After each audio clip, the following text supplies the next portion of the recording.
Chapter 1259. Emma and Alicia were a little nervous, wondering if they should go in at this time. Both of them knew that this brand of wedding dresses were expensive, and they were definitely not affordable for ordinary people. In general bridal shops, a slightly higher-end custom wedding dress can cost tens of thousands of dollars a day. The wedding dress designed by Tara Cole can be rented for one day at least 6 figures. If you buy it, it will be more expensive, at least several million. Alicia felt that he didn't deserve to wear such an expensive wedding dress. Even if she just touched it, she was afraid that it would be broken by others, and she was afraid that she could not afford it. So let alone go to the wedding in such an expensive wedding dress. And Emma didn't want Alex to owe too much favor to him. Alex saw that the two of them were still in a daze at this time, and said with a smile, "What are you two still trying to do? Go in, we are running out of time." Emma came back to his senses now. The time was indeed late, and if it was delayed, he would be late, so there was no other choice at the moment. If Alicia doesn't choose a wedding dress from Faria, then she can only wear this old wedding dress on her to attend the wedding. On the way here, she asked Alicia about the origin of this wedding dress. She rented it from a very small wedding dress shop in the suburbs of the county for $400 a day in order to save money. She herself has been looked down upon by her in-laws. If she was still wearing such a cheap wedding dress, even a wedding dress where the lace had been shed, then her in-laws would look down on her even more. So she took Alicia's hand and said, "Alicia, let's go in quickly and let Miss Adair help you choose a wedding dress that fits you."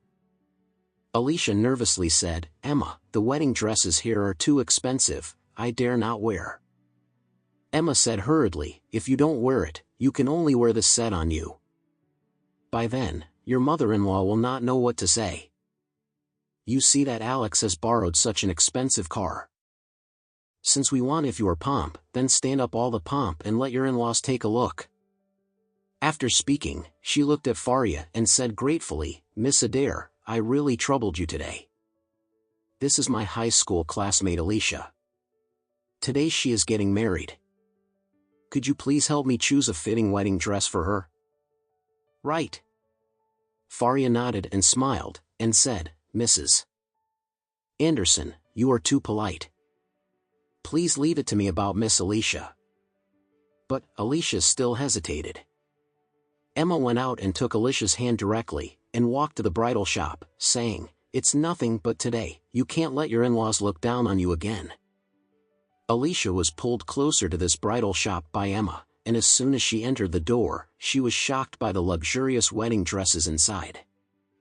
No woman dislikes wedding dresses, so the two of them just took a look and were deeply attracted by the wedding dresses in the store. Faria, the eldest lady of the Adair family and the current head of the Adair family, acted as a waiter.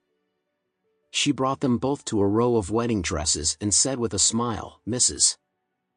Anderson, Miss Alicia. This wedding dress is both. It is usually used for leasing. Miss Alicia can choose any one from here today."